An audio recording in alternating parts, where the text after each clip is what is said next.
So when I got back from Iraq in '07, I kind of went through the whole thing of feeling the guilt and the regret, and got involved with drugs, and that led to losing everything I had, losing my place of residence, the respect of my family.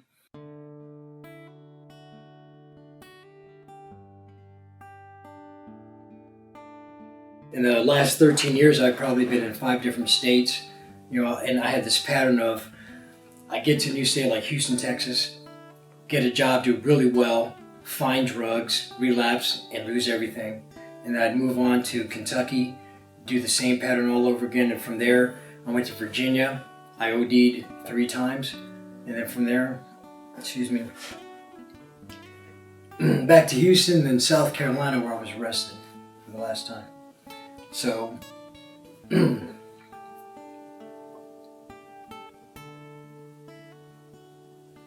living this type of life, you kind of lose your self-worth. It's really tough. And then being homeless, you don't feel like you have any value. You forget who you are, who you were. And the thing about this place, it helped me regain all that and get it back. Because even though I made bad choices, I didn't lose my value. And these people here still have value. It's just a matter of getting it back. And remembering who you are. And moving forward and pushing through. And VBSD helps you do that. Without VBSD, I'd probably be dead right now. So it's a blessing. Sorry. So on April 28th, when I was wandering the streets of this year and just not knowing what I was going to do, I was by MCRD. And I saw this group of guys running with vet fit shirts on, and I first thought they're probably some special forces group because they had the beards and the tattoos and just carried themselves real well. And I happened just kind of curious where they come from. I looked across the street and I saw Veterans Village of San Diego rehab. So I came over here and I filled out an application. They sent me to the convention center where I stayed for 10 days. Coming through these doors was like a big weight taken off my shoulders. I was introduced to staff here. I was given a therapist who serves mainly combat veterans, and I was put in a triple threat group, which is PTSD, drug addiction, and combat.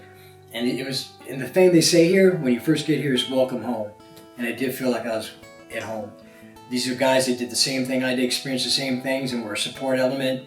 And they're at different phases of their recovery, and they kind of guided me along. So having a big brother, and so it's truly a blessing. One of the guys here, who's also has the same name as I do, took me under his wing, got me working out in the weight room. I've gained 25 pounds of muscle. I'm in probably the best shape of my life now, and it's just really been a family. These are my brothers and sisters here, and it's just been a truly blessing to my life. There's so many men and women that go off to war that come back broken. Every day 22 veterans take their life, and this place is a good stop for that. They can come here, they can get the healing they need, be around people who understand their situation. We need all the help we can get, anything people are willing to contribute helps. It's just going to help us to get back on my feet. These guys have given so much, they deserve a helping hand. For a lot of us here, this was it. After this, we don't know. It could have been the end. It's a second chance.